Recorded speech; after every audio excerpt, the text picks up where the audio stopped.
Hi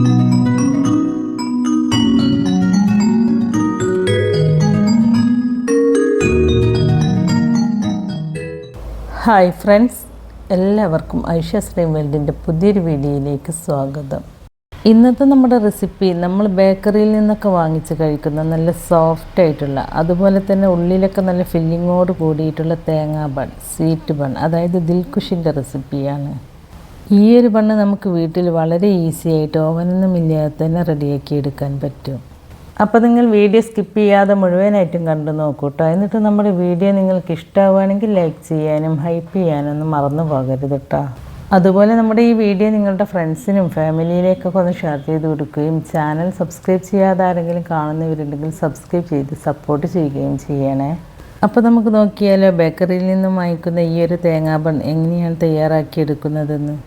അപ്പോൾ ഈ ഒരു തേങ്ങാ ബണ്ണ് റെഡിയാക്കി എടുക്കാനായിട്ട് നമുക്ക് ആദ്യം തന്നെ അതിൻ്റെ ബണ്ണിന് വേണ്ടിയിട്ടുള്ള മാവ് ഒന്ന് റെഡിയാക്കിയിട്ട് എടുക്കാം. അപ്പോൾ അതിനായിട്ട് ഒരു ബൗളിലേക്ക് 1/2 കപ്പ് ഇളം ചൂടുള്ള പാൽ ഒഴിച്ച് കൊടുക്കുക. ഒരുപാട് ചൂടുള്ള പാലെടുക്കരുത്, ഇളം ചൂടുള്ള പാൽ തന്നെ വേണം കേട്ടോ ഇതിലേക്ക് എടുക്കാനായിട്ട്. ഇനി ഈ പാലിലേക്ക് ഒരു 4 ടേബിൾ സ്പൂൺ പഞ്ചസാര ചേർത്ത് കൊടുക്കുക. പിന്നെ ഇതിലേക്ക് 1/2 ടേബിൾ സ്പൂൺ ഇൻസ്റ്റൻറ്റ് ഈസ്റ്റാണ് ചേർത്ത് കൊടുക്കുന്നത്. ഈസ്റ്റ് നമ്മൾ ഇതിലേക്ക് ചേർത്ത് കൊടുക്കുമ്പോൾ നല്ല ഫ്രഷ് ആയിട്ടുള്ള പുതിയ ഈസ്റ്റ് തന്നെ വേണം കേട്ടോ അതിലേക്ക് ചേർത്ത് കൊടുക്കാൻ.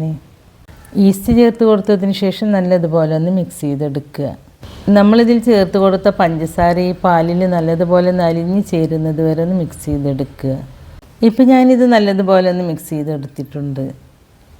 ഇനി ഈ പാലിലേക്ക് 250 ml കപ്പിൽ 2.5 കപ്പ് മൈദപ്പൊടി ചേർത്ത് കൊടുക്കുക.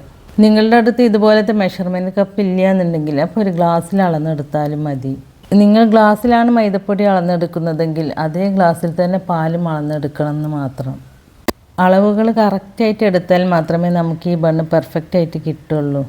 ഇനി ഇതിലേക്ക് 2 ടേബിൾ സ്പൂൺ റൂം ടെമ്പറേച്ചറിലുള്ള ബട്ടറാണ് ചേർത്ത് കൊടുക്കുന്നത്. നിങ്ങളുടെ അടുത്ത് ബട്ടർ ഇല്ല എന്നുണ്ടെങ്കിൽ അപ്പോൾ സൺഫ്ലവർ ഓയിലോ വെജിറ്റബിൾ ഓയിലോ ഇതിലേതെങ്കിലും ഒന്ന് ഒഴിച്ചു കൊടുത്താൽ മതി. ഇനി ഇതിലേക്ക് ഒരു കോഴിമുട്ടയും ഒരു 1/4 ടീസ്പൂൺ ഉപ്പും കൂടി ചേർത്ത് കൊടുത്തിട്ട് ഈ മാവ് നല്ലതുപോലെ ഒന്ന് കുഴച്ചിട്ടെടുക്കുക. ആദ്യം ഞാനൊരു സ്പൂണ് കൊണ്ട് ഇത് നല്ലതുപോലെ ഒന്ന് മിക്സ് ചെയ്തെടുത്തതിന് ശേഷമാണ് ഞാനിത് കൈകൊണ്ട് കുഴച്ചെടുക്കുന്നത്.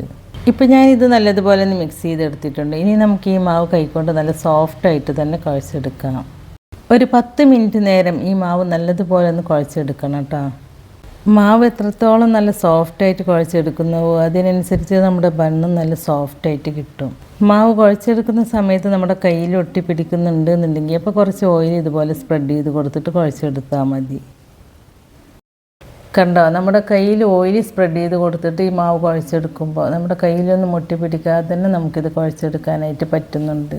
ഇപ്പം ഞാൻ ഈ മാവ് ഒരു 10 മിനിറ്റ് നേരം നല്ലതുപോലെ ഒന്ന് കുഴച്ചെടുത്തിട്ടുണ്ട് കേട്ടോ. ഇനി നമുക്ക് ഈ മാവ് ഡബിൾ സൈസായിട്ട് പൊങ്ങി വരാനായിട്ട് ഒരു 2 മണിക്കൂർ നേരം റെസ്റ്റ് ചെയ്യാനായിട്ട് ഇവിടെ അടച്ചു വെക്കാം. ഇനി ഈ പാത്രത്തിൽ കുറച്ച് ഓയിൽ സ്പ്രെഡ് ചെയ്ത് കൊടുക്കുക. അതിനുശേഷം നമ്മുടെ ഈ മാവ് ഈ പാത്രത്തിലേക്ക് വെച്ച് കൊടുക്കുക. എന്നിട്ട് ഈ മാവിൻ്റെ മുകളിലും കുറച്ച് ഓയിൽ സ്പ്രെഡ് ചെയ്ത് കൊടുക്കുക. അതിനുശേഷം ഇതുപോലത്തെ ഒരു ക്ലിംഗ് റാപ്പ് കൊണ്ട് കവർ ചെയ്ത് കൊടുക്കുക, അല്ലെങ്കിൽ ഒരു കോട്ടൺ തുണി നനച്ചിട്ട് നന്നായി പിഴിഞ്ഞതിന് ശേഷം ഇതിൻ്റെ മുകളിൽ കവർ ചെയ്തിട്ട് കൊടുക്കുകയോ ചെയ്താൽ മതി.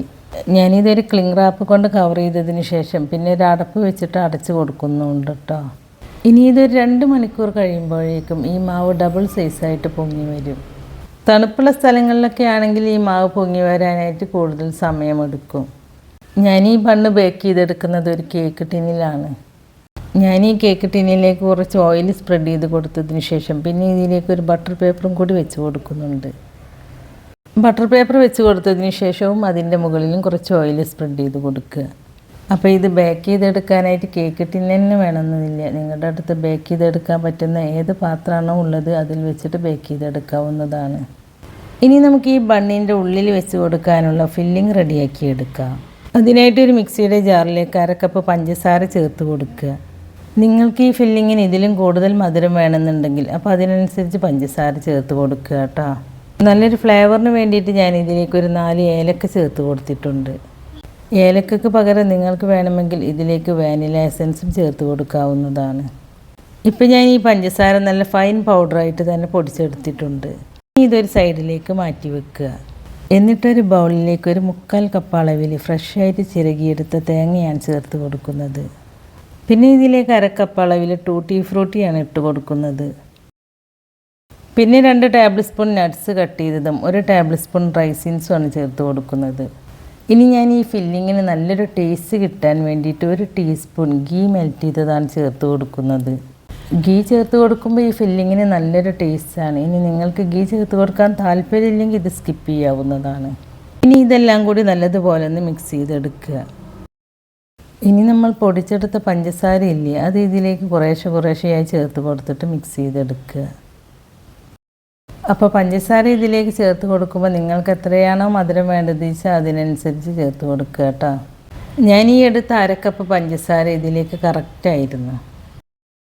ഇപ്പോൾ നമ്മൾ പൊടിച്ചെടുത്ത പഞ്ചസാര മുഴുവനും ഇതിലേക്ക് ചേർത്ത് കൊടുത്തിട്ട് മിക്സ് ചെയ്തെടുക്കുകയാണ്. ഇപ്പോൾ ഞാനിത് നല്ലതുപോലെ ഒന്ന് മിക്സ് ചെയ്തെടുത്തിട്ടുണ്ട്. അപ്പോൾ നമ്മുടെ ബണ്ണിലേക്കുള്ള ഫില്ലിംഗ് ഇവിടെ റെഡി ആയിട്ടുണ്ട്. ഇനി ഇതൊരു സൈഡിലേക്ക് മാറ്റി വെക്കുക. ഇപ്പോൾ 2 മണിക്കൂറിന് ശേഷം നമ്മുടെ മാവ് ഡബിൾ സൈസായിട്ട് നല്ലതുപോലെ പൊങ്ങി കിട്ടിയിട്ടുണ്ട്. ഇനി ഇതിലെ എയറൊക്കെ കൈകൊണ്ട് ഇതുപോലെ ഒന്ന് പ്രസ് ചെയ്തിട്ട് കളഞ്ഞെടുക്കുക. എന്നിട്ട് ഈ ഒരു മാവ് കൗണ്ടർ ടോപ്പിലേക്ക് വെച്ച് കൊടുക്കുക. ഇനി ഈ മാവ് ഇതുപോലെ 2ആയിട്ടൊന്ന് കട്ട് ചെയ്തെടുക്കുക. എന്നിട്ട് ഈ മാവ് ഇതുപോലെ ഒന്ന് ഉരുട്ടിയെടുത്തിട്ട് ഇതിൽ നിന്നും ഒരു മാവ് ഈ പാത്രത്തിലേക്ക് തന്നെ വെച്ച് കൊടുത്തിട്ട് അടച്ചു വെക്കുക. ഇനി ഈ കൗണ്ടർ ടോപ്പിലേക്ക് കുറച്ച് മൈദപ്പൊടി തൂവി കൊടുത്തിട്ട് ഇതിൽ നിന്നും ഒരു മാവ് ആദ്യം ഒന്ന് പരത്തിയെടുക്കുക. നമ്മൾ ഏത് പാത്രത്തിലാണോ ഇത് ബേക്ക് ചെയ്തെടുക്കുന്നത് ആ പാത്രത്തിൻ്റെ വലിപ്പത്തിനനുസരിച്ച് വേണം കേട്ടോ ഇത് പരത്തിയെടുക്കാൻ. അപ്പോൾ ഞാനിവിടെ നമ്മളെടുത്ത കേക്ക് ടിന്നിൻ്റെ വലിപ്പത്തിലാണ് കേട്ടോ ഈ മാവ് പരത്തിയെടുത്തിട്ടുള്ളത്. ഇനി ഈ പരത്തിയെടുത്ത മാവ് ഈ കേക്ക് ടിന്നിലേക്ക് ഇതുപോലെ വെച്ച് കൊടുക്കുക. മാവ് വെച്ച് കൊടുത്തതിന് ശേഷം ഇതിൻ്റെ സൈഡൊക്കെ ഇതുപോലെ ഒന്ന് ലെവൽ ചെയ്തെടുക്കുക. അപ്പോൾ ഇത് കണ്ടില്ലേ, ഞാൻ ഈ മാവ് ഇതുപോലെ ഇതിൻ്റെ സൈഡൊക്കെ ഒന്ന് ലെവൽ ചെയ്തെടുത്തിട്ടുണ്ട്.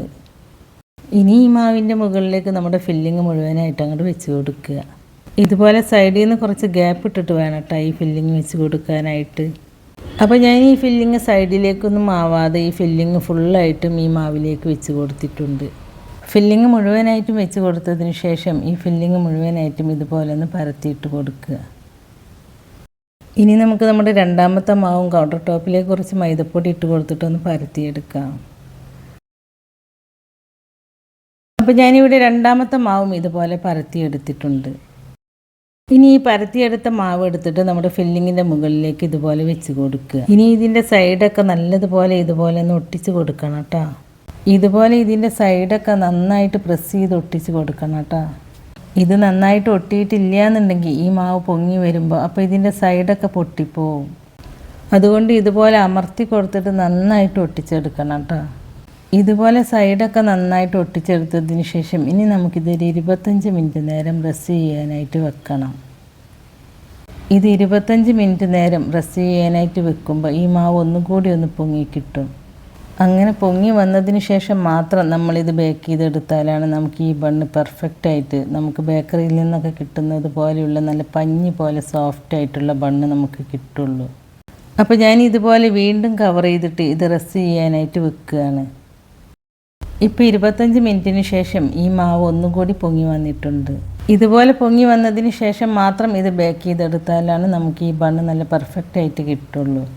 ഇനി ഈ ബണ്ണിൻ്റെ മുകളിൽ ഒരു ബ്രൗൺ കളർ കിട്ടാൻ വേണ്ടിയിട്ട് നമുക്കിതിൻ്റെ മുകളിൽ ഒരു എഗ് വാഷ് ചെയ്ത് കൊടുക്കണം. അതിന് വേണ്ടിയിട്ട് ഒരു കോഴിമുട്ടയുടെ വൈറ്റ് ഒഴിവാക്കിയിട്ട് അതിൻ്റെ യെല്ലോ മാത്രം ഒരു ബൗളിലേക്ക് ചേർത്ത് കൊടുക്കുക. എന്നിട്ട് ഇതിലേക്ക് ഒരു ടീസ്പൂൺ പാലും കൂടി ചേർത്ത് കൊടുത്തിട്ട് നല്ലതുപോലെ ഒന്ന് മിക്സ് ചെയ്തെടുക്കുക. നിങ്ങൾക്ക് ഇതിൻ്റെ മുകളിലേക്ക് കോഴിമുട്ട ചേർത്ത് കൊടുക്കാൻ താല്പര്യമില്ലെങ്കിൽ അപ്പോൾ പാല് മാത്രം ചേർത്ത് കൊടുത്താൽ മതി കേട്ടോ. പാല് മാത്രം ചേർത്ത് കൊടുക്കുമ്പോൾ അത്രയ്ക്ക് അങ്ങോട്ട് ഇതിൻ്റെ മുകളിൽ ബ്രൗൺ കളർ കിട്ടൂല. പാലും കോഴിമുട്ടയും കൂടി നല്ലതുപോലെ ഒന്ന് മിക്സ് ചെയ്തെടുത്തതിന് ശേഷം ഇതുപോലെ ഈ ബണ്ണിൻ്റെ മുകളിലൊന്ന് ബ്രഷ് ചെയ്ത് കൊടുക്കുക.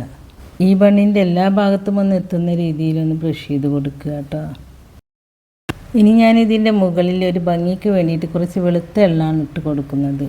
ഇത് ഓപ്ഷണലാണ്, നിങ്ങളുടെ അടുത്തുണ്ടെങ്കിൽ മാത്രം ഇട്ട് കൊടുത്താൽ മതി. നമ്മളിത് ബേക്ക് ചെയ്തെടുക്കുന്ന സമയത്ത് ഒരുപാട് അങ്ങോട്ട് പൊങ്ങി വരാതിരിക്കാൻ വേണ്ടിയിട്ട് ഒരു ഫോർക്ക് കൊണ്ട് ചെറുതായിട്ട് അവിടെ ഇവിടെയൊക്കെ ആയിട്ട് ഇതുപോലെ ഒന്ന് കുത്തി കൊടുക്കുക. ഒരുപാട് അങ്ങോട്ട് ആഴത്തിൽ കുത്തി കൊടുക്കണ്ട, ഇതുപോലെ പതിയെ ചെറുതായിട്ടൊന്ന് ഹോളിട്ട് കൊടുത്താൽ മതി. ഹോളിട്ട് കൊടുത്തതിന് ശേഷം നമുക്കിത് ബേക്ക് ചെയ്തെടുക്കാം. നിങ്ങളുടെ അടുത്ത് ഓവൻ ഉണ്ടെങ്കിൽ അതിൽ വെച്ച് കൊടുത്തിട്ട് ഇത് ബേക്ക് ചെയ്തെടുത്താലും മതി. അല്ലാന്നുണ്ടെങ്കിൽ ഇതുപോലെ സ്റ്റൗ ടോപ്പിൽ വെച്ച് കൊടുത്തിട്ട് ബേക്ക് ചെയ്തെടുക്കുക. അപ്പോൾ ഞാനിത് ബേക്ക് ചെയ്തെടുക്കാനായിട്ട് ഒരു പാത്രം 5 മിനിറ്റ് മുമ്പ് തന്നെ പ്രീ ഹീറ്റ് ചെയ്തെടുത്തിട്ടുണ്ട്. ഇനി ഈ പാത്രത്തിൻ്റെ അടപ്പ് തുറന്നിട്ട് നമ്മുടെ കേക്ക് ടിന് ഈ പാത്രത്തിലേക്ക് വെച്ച് കൊടുക്കുക. എന്നിട്ട് ഇത് അടച്ച് വെച്ചിട്ട് ഒരു 30 to 35 മിനിറ്റ് വരെ ഇത് ബേക്ക് ചെയ്തെടുക്കുക. നിങ്ങളെടുക്കുന്ന അടപ്പിന് ഇതുപോലത്തെ ഹോൾ ഉണ്ടെങ്കിൽ അപ്പോൾ ഒരു ഫോയിൽ പേപ്പർ കൊണ്ടോ അല്ലെങ്കിൽ വേറെ എന്തെങ്കിലും കൊണ്ട് ഇതൊന്ന് അടച്ചു കൊടുക്കണം കേട്ടോ. എന്നാലേ ഈ ബണ്ണിൻ്റെ മുകൾ ഭാഗത്തേക്കൊക്കെ ചൂടെത്തിയിട്ട് ഈ ബണ്ണ് ഇതുപോലെ നല്ല ബ്രൗൺ കളറായിട്ട് കിട്ടുള്ളൂ. അപ്പോൾ ഒരു 35 മിനിറ്റിന് ശേഷം നമ്മുടെ തേങ്ങാ ബണ്ണ് നല്ലതുപോലെ ബേക്കായി കിട്ടിയിട്ടുണ്ട്. ഇനി ഈ ബണ്ണിൻ്റെ മുകളിൽ കുറച്ച് ബട്ടർ സ്പ്രെഡ് ചെയ്ത് കൊടുക്കുക. ബട്ടർ സ്പ്രെഡ് ചെയ്ത് കൊടുക്കുമ്പോൾ ഈ ബണ്ണിൻ്റെ മുകൾ ഭാഗം നല്ല സോഫ്റ്റായിട്ട് കിട്ടും. ഇനി നിങ്ങൾക്ക് ഈ ബണ്ണിൻ്റെ ഉൾവശം എന്തോന്നറിയാൻ ചെക്ക് ചെയ്ത് നോക്കണം എന്നുണ്ടെങ്കിൽ ഇതുപോലത്തെ ഒരു സ്ക്വയറോ അല്ലെങ്കിൽ കത്തിയോ കൊണ്ടൊന്ന് കുത്തി നോക്കിയാൽ മതി. കുത്തി നോക്കുമ്പോൾ ഈ സ്റ്റിക്കിൽ മാവ് ഒട്ടിപ്പിടിക്കുന്നില്ല എന്നുണ്ടെങ്കിൽ ഈ ബണ്ണ് നല്ലതുപോലെ ബേക്കായിട്ടുണ്ടാവും. ഇനി ഈ ബണ്ണ് നല്ലതുപോലെ ചൂടാറാൻ വേണ്ടിയിട്ട് നമുക്ക് ഈ കേക്ക് ടിന് പുറത്തേക്ക് എടുത്ത് വെക്കാം. ബണ്ണ് നല്ലതുപോലെ ചൂടാറി വന്നതിന് ശേഷം വേണം കേട്ടോ ഇത് കട്ട് ചെയ്തെടുക്കാനായിട്ട്. ഇനി ഇത് ചൂടാറി വരുന്നത് വരെ ഇതിൻ്റെ മുകളിൽ ഒരു ടവലിട്ട് കൊടുത്തിട്ടൊന്ന് കവർ ചെയ്തെടുക്കുക. ഇപ്പോൾ നമ്മുടെ ബണ്ണ് നല്ലതുപോലെ ചൂടാറി വന്നിട്ടുണ്ട്. ഇനി നമുക്കിത് ഡീമോൾഡ് ചെയ്തെടുക്കാം. ഒരു നൈഫ് വെച്ചിട്ട് ഇതിൻ്റെ സൈഡൊക്കെ ഇതുപോലെ ഇളക്കി കൊടുത്താൽ നമുക്ക് ഈ ബണ്ണ് ഈ കേക്ക് ടിന്നിൽ നിന്നും പെട്ടെന്ന് തന്നെ ഡീമോൾഡ് ചെയ്തെടുക്കാനായിട്ട് പറ്റും. കണ്ടോ, ഇതിൻ്റെ അടിഭാഗം കരിഞ്ഞു പോയിട്ടൊന്നുമില്ല. നമുക്ക് നല്ല പെർഫെക്റ്റ് ആയിട്ട് തന്നെയാണ് ഇത് ബേക്കായി കിട്ടിയിട്ടുള്ളത്.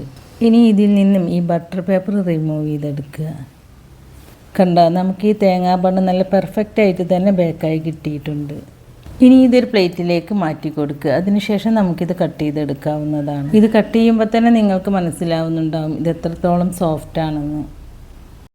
കറക്റ്റ് നമ്മൾ ബേക്കറിയിൽ നിന്നൊക്കെ വാങ്ങിക്കുന്ന സെയിം ടേസ്റ്റിൽ തന്നെ നമുക്ക് ഈസി ആയിട്ട് ഈ തേങ്ങാബണ്ണ് വീട്ടിൽ തയ്യാറാക്കി എടുക്കാനായിട്ട് പറ്റും. അപ്പോൾ നിങ്ങൾ ഇതുപോലെ തേങ്ങാബണ്ണ് ഉണ്ടാക്കി നോക്കിയിട്ടില്ലെങ്കിൽ തീർച്ചയായിട്ടും ഒന്ന് ഉണ്ടാക്കി നോക്കണം. എന്നിട്ട് അതിൻ്റെ അഭിപ്രായം നമ്മുടെ കമൻറ്റ് ബോക്സിൽ എഴുതി അറിയിക്കാനും മറക്കരുത്. അപ്പോൾ നമ്മുടെ ഇന്നത്തെ ഈ വീഡിയോ നിങ്ങൾക്ക് ഇഷ്ടമായിട്ടുണ്ടാവുമെന്ന് വിചാരിക്കുന്നു. ഇഷ്ടമായിട്ടുണ്ടെങ്കിൽ ലൈക്ക് ചെയ്യുകയും ലൈക്ക് ചെയ്യുമ്പോൾ ഹൈപ്പ് ചെയ്യാൻ മറന്നു പോകരുത് കേട്ടോ. അതുപോലെ നമ്മുടെ ഈ വീഡിയോ നിങ്ങളുടെ ഫ്രണ്ട്സിനും ഫാമിലിയിലേക്കൊക്കെ ഒന്ന് ഷെയർ ചെയ്ത് കൊടുക്കുകയും ചാനൽ സബ്സ്ക്രൈബ് ചെയ്യാതെ ആരെങ്കിലും കാണുന്നവരുണ്ടെങ്കിൽ സബ്സ്ക്രൈബ് ചെയ്ത് സപ്പോർട്ട് ചെയ്യുകയും ചെയ്യണേ. സബ്സ്ക്രൈബ് ചെയ്യുമ്പോൾ കൂടെ കാണുന്ന നോട്ടിഫിക്കേഷൻ ബെല്ല് കൂടി ഓണാക്കി വെക്കുകയാണെങ്കിൽ ഞാൻ പുതിയ റെസിപ്പീസ് അപ്ലോഡ് ചെയ്യുമ്പോൾ അതിൻ്റെ നോട്ടിഫിക്കേഷൻ നിങ്ങൾക്ക് കിട്ടുന്നതാണ്. അപ്പോൾ ഇൻഷാ അല്ലാഹ് പുതിയ റെസിപ്പീസുമായി ഞാൻ വീണ്ടും വരാം. Thank you.